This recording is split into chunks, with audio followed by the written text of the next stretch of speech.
In the early days of Myntra, when Mukesh Bansal was traveling back and forth between India and the US every month, he ended up in an emergency room in California.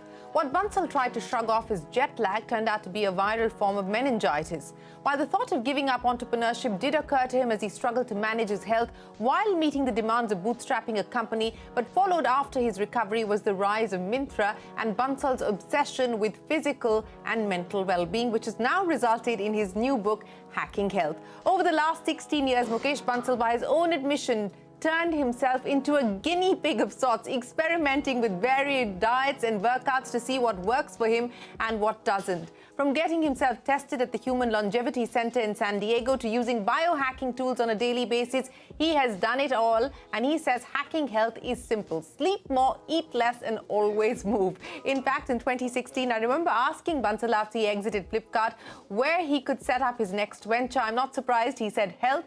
CultFit, which Bansal co-founded later that year, currently runs 600 CultFit centers across India and helps people control diabetes and work on their physical and mental health. The Tata Digital and Zomato-backed company now aims to become fit for an IPO in the next 12 to 18 months. The last couple of years have certainly made us all act on our holistic well-being more than ever before. What's also in the spotlight today are the pressures of running a startup and the toll that it takes on young entrepreneurs. As we learn in this book, Bansal knows it all too well. Hello and welcome to Young Turks, India's longest-running show on startups and entrepreneurship. I'm Shireen Bhan, and to talk about his latest book on living a healthy life and his journey to being a holistic entrepreneur, joining me on the show is Mukesh Bansal. Mukesh, always a pleasure. It's great to have you back on Young Turks. Thanks very much for joining us. And, you know, we have enjoyed reading your book, Hacking Health. And his claim is the only book you'll ever need to live your healthiest life. Mukesh Bansal, are you living your healthiest life today? Absolutely, Shireen. I think health is an obsession, passion, and also a profession for me. As part of CultFit, something, I've been working on last 7 years. But for me, health and fitness goes a long way. I've always been very active, learning about health, trying different things. And over a period of time, I've learned, health is simultaneously very simple and very complex.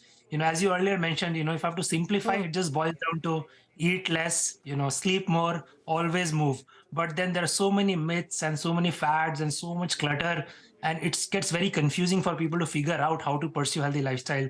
So in this book, I have tried to distill down everything I've learned about healthy lifestyle from my own experiments, research, talking to experts, as well as all our experience at Cult, delivering good health for millions of people. So all of that, hopefully everything people need to know for pursuing healthy lifestyle, where they can both understand the science behind it, ancient wisdom, a lot of places ancient wisdom validates what modern science now knows, and simple tools that people can practice.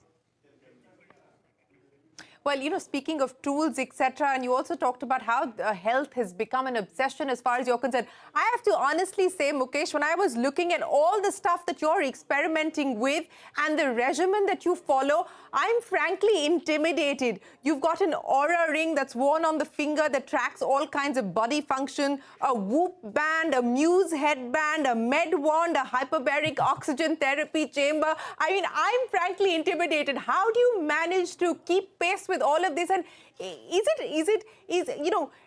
the line between understanding your own body better and this becoming obsessive, it's a fine one, isn't it? No, it's absolutely, it's a fine balance. And I think, to be clear, to pursue healthy lifestyle, people need to do very few things in a very simple manner. But today, our understanding of health is growing by leaps and bounds. Everything about body is easily, measurable, from your continuous glucose monitoring to, you mentioned, very fine sleep tracking through Oura ring and things like that. I do that mostly to learn about the space, to see like what are there any new insights, a new way of understanding or how our health works. So a lot of it is really experimentation, partly also because I'm part of Cult, learning about new health trends, what's going to happen. But all of it, I think I would say more for curiosity and hobby. There are a lot of tools available to people when you're looking for that last 5% optimization. But to pursue healthy lifestyle, you don't need to do all of that. Just a simple focus on diet, some kind of activity routine. It does, whether it's a gym or going for a walk, swim, running, yoga, you can do something at home, doesn't really matter, right? So I think it's a very fascinating that, on one hand, the area of health is so complicated, right? and I really immensely enjoy learning about it. Talking to world-renowned expert, visiting all these centers, getting new insights. But then, if you a lot of them just validates what we have always known, since in ancient times. So in some ways, it's kind of back to square one as far as pursuit of healthy lifestyle is concerned. Yes, in many ways it is back to square one. But Mukesh, you talked about this insatiable curiosity that you currently have, trying to understand immunity better, trying to understand health better. How much of this is now likely to translate into business ideas? This is a space that's opening up. We've got a whole bunch of people looking at different aspects of the health economy, not just wearables and so on and so forth, but what goes into your body in terms of what you're actually consuming, immunity boosters, there's startups, there's large FMCG companies now looking at this space. How do you see the health economy evolving, and what is it going to mean now for Cult going forward? I think it's an incredible business opportunity because, as you said, everyone is developing an interest in health. People don't necessarily know exactly where to start, what's the first step they should take. So there is, you need guidance, you need inspiration, you need tools, and all of it translates into a variety of health opportunities. We are seeing all these sleep fitness companies coming up, which are doing trackers and mattresses, sleep meditation kind of things. You have, variety of um, things related to nutrition, whether it's packaged food, ready to cooked food or supplements. So they're coming up. The whole variety of fitness regimen that you can get into both at home and outside. And a lot of companies have identified these are opportunities, right? And creating specialized solutions. Some are still in the lab. Some is like really cutting edge out there. Things like cold baths. There are devices available for that. We are seeing cryo chambers coming up in Delhi, Mumbai, Bangalore. Flotation tanks are coming up, right? So all of those make it easy, convenient, sometimes fun, something new to try out, and each of them are a potential business opportunity. I think pandemic has in some ways woken up everyone to health. We have seen throughout the pandemic that people who have been pursued healthy lifestyle, who were on the healthier, fitter side, they were either not affected, even if they caught COVID, their symptoms were milder, recovery is faster. And I think it's been, last 2 years, everyone has learned that healthy lifestyle is very important. So there is a big trend from consumer side to adopt. At CureFit, we're working on various aspects of it. Fitness is our core focus. We built a whole array of now fitness products ranging for apparel, footwear, indoor fitness equipment, outdoor cycles, and so on. We have created a solution for diabetes. It's called SugarFit, which using continuous glucose monitoring is able to give you real-time insights and guidance about how you manage. You have MindFit to focus on mental health, sleep quality, and so on. And there's some more cutting edge stuff we are working on, which hopefully in the coming years we should be able to translate into products and services. Well, that gives us an insight into what the plan is. But I also want to understand from you, there was in fact, just the last few days, this week itself, the regulator putting out a report saying that they had studied samples of so-called supplements, protein supplements, etc., and found that a large majority, in fact, was either substandard or did not meet the claims that had been put out by the manufacturers. Now, as this space opens up, as the health economy evolves, what do you think is the need of the hour in terms of regulation? Because, this is also imperative that we do this mindfully, Right. that people in this space address the opportunity mindfully. No, absolutely. See, health is the most important thing that all of us have. I think this has been one of my motivation writing this book, that as consumers, we should all be well informed. We should just not take someone's, word for granted. There is, fortunately now, there is a lot of science behind health, which wasn't the case 20 or 30 years ago. A lot of fads will come in, people will blindly follow. So today, if people get some effort to understand what are the fundamentals, what are the basics, no-brainer things like, for example, there may be a variety of supplements, but the impact of just a simple whey protein may be dramatically more compared to variety of, other supplements, which may be, borderline, questionable. You are right that we need to work with regulators. There need to be better oversight. There are some very high quality brands in India which are already operating, but then there are a lot of, people just starting out, maybe cutting corners and so on. So it's very important, but ultimately I think health, your and my health in our hands.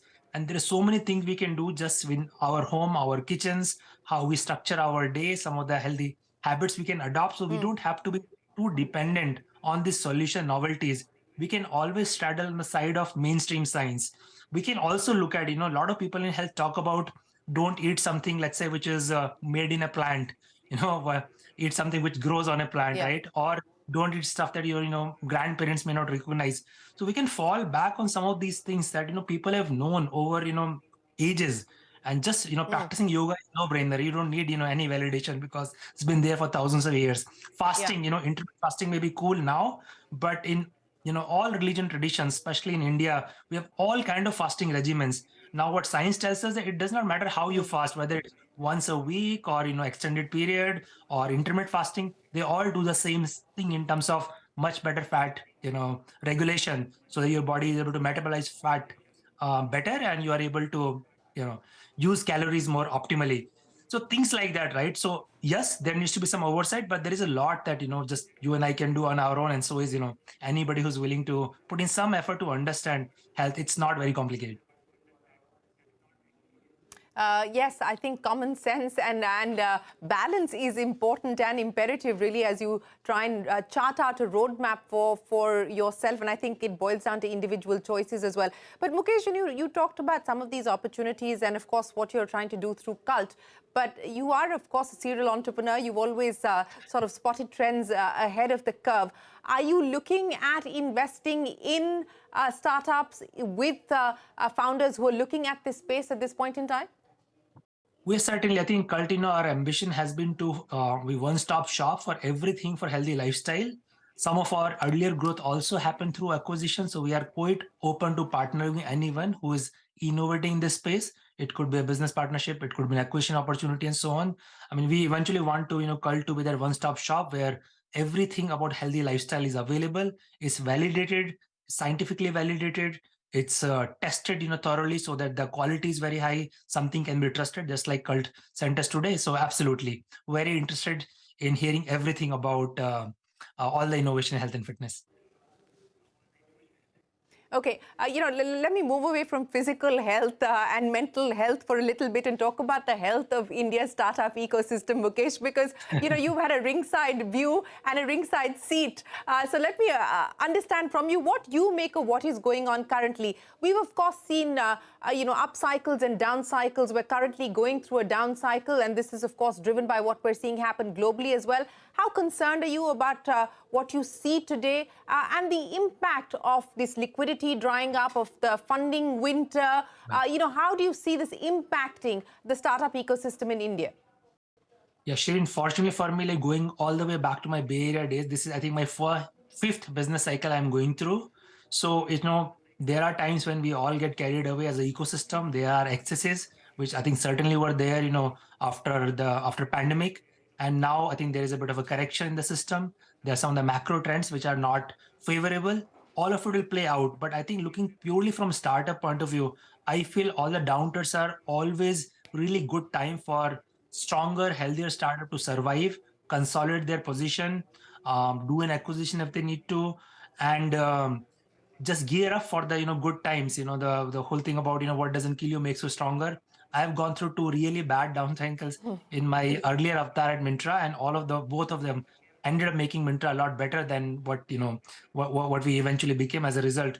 So I am very bullish about the startup ecosystem. We know all about the all the unicorns which are in India. The pace of innovation is accelerating. Even today, a lot of very high quality entrepreneurs are coming out, and as this compounds and grow over a period of time, I think we will see phenomenal innovation happening in India.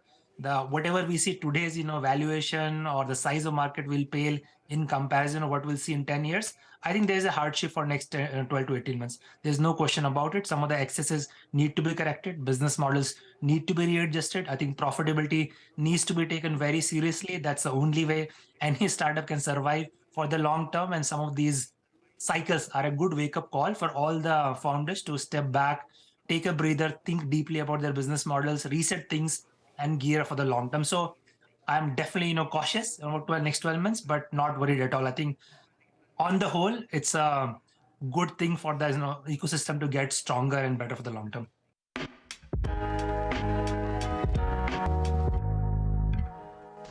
Mukesh, you talked about the fact that this is also an opportunity to do things differently because there is less investor pressure. Investors also understand the need to slow down the pace of growth and focus perhaps on getting the business model right, on moving towards profitability. But you also said that there isn't that much competition. Is that really right? You truly believe that there isn't as much competition? What about the competition from the large conglomerates, from the super apps that you're also part of building out? Yeah, I think the exciting part of India's story is the opportunity is so humongous, right? We are a $3 trillion economy going to go to, double every 8 to 10 years, right? So if you take, 10-year lens, we are going to be, getting closer to $10 trillion economy. If you translate that into both into the size of consumer retail that's going to grow, side of, manufacturing that finally because of Made to India is starting to happen in a big way, even IT services kind of growth.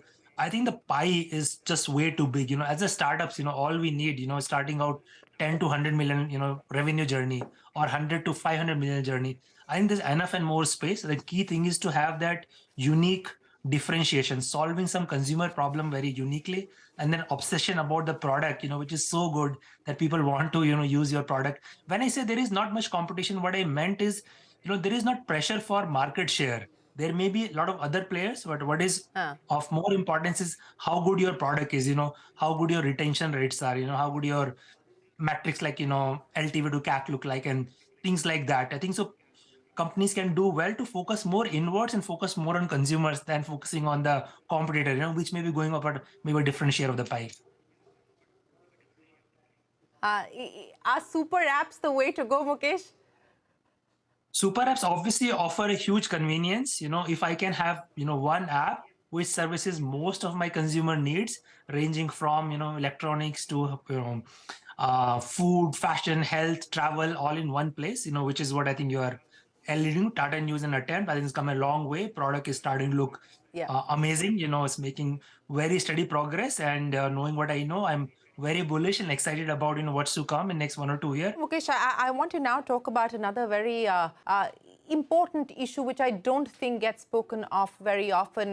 The proceeds of the book, Hacking Health, which is Mukesh's latest book, the one that we're talking about, the proceeds of the book will go to the Live, Laugh Foundation, that is Deepika Padukone's foundation. And, CNBC TV18 launched a show on mental health called Invitation to Wellbeing, and we, of course, partnered with LLL as well. So we're aware of the work that they do, and we collaborated with them.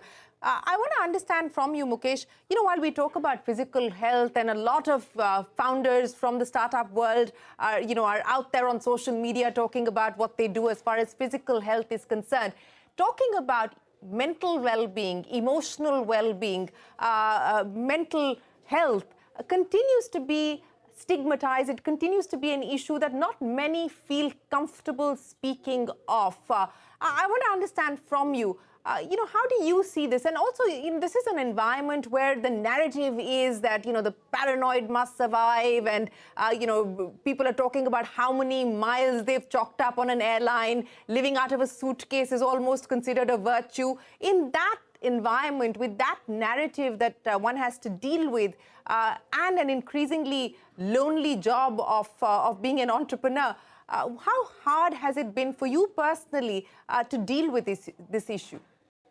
Right. So let me address both, right? First of all, I think it's about time where the mental health is, front and center of the national dialogue. I think it's a massive, epidemic, that's been just growing, and we all are aware of, the huge mental health issues all around us, we may personally feel it, people in our family may feel it, our friends.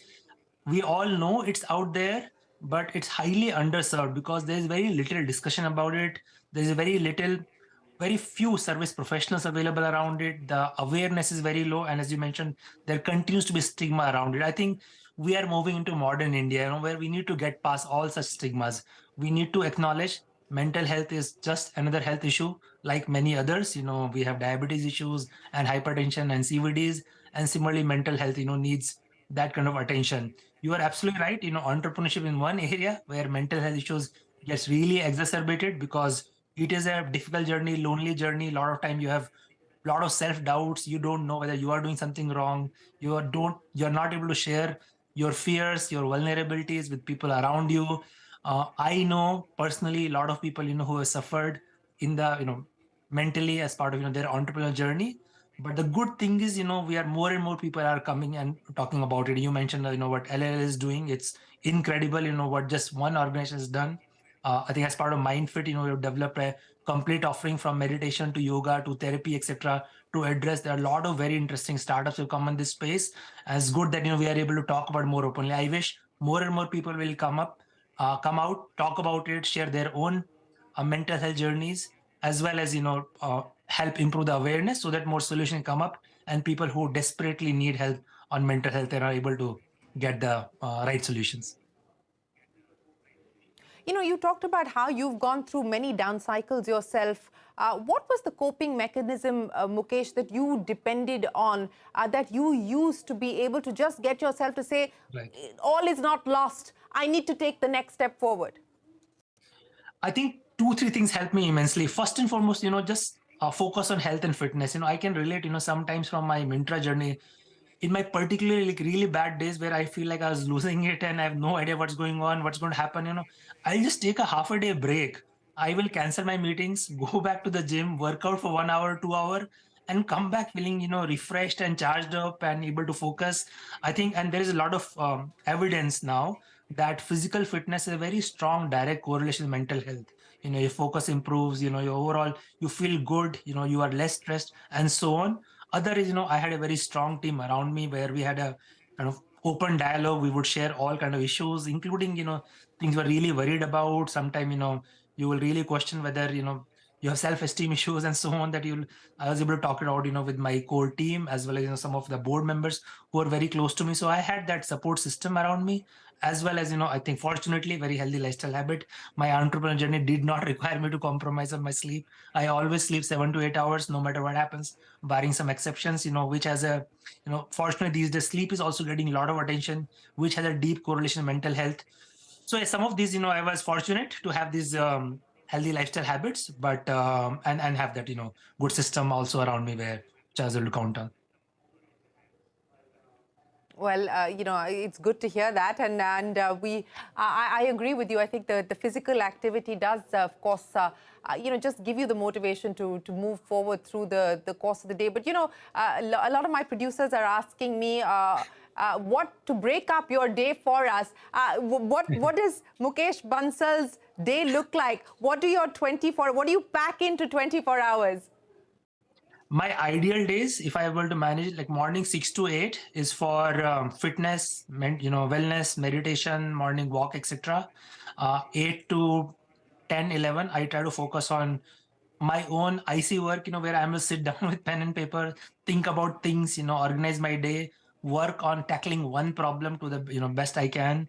From 11 onwards, 11 to 6, 7 is external meetings, going to office, interacting with the people, all the external stuff.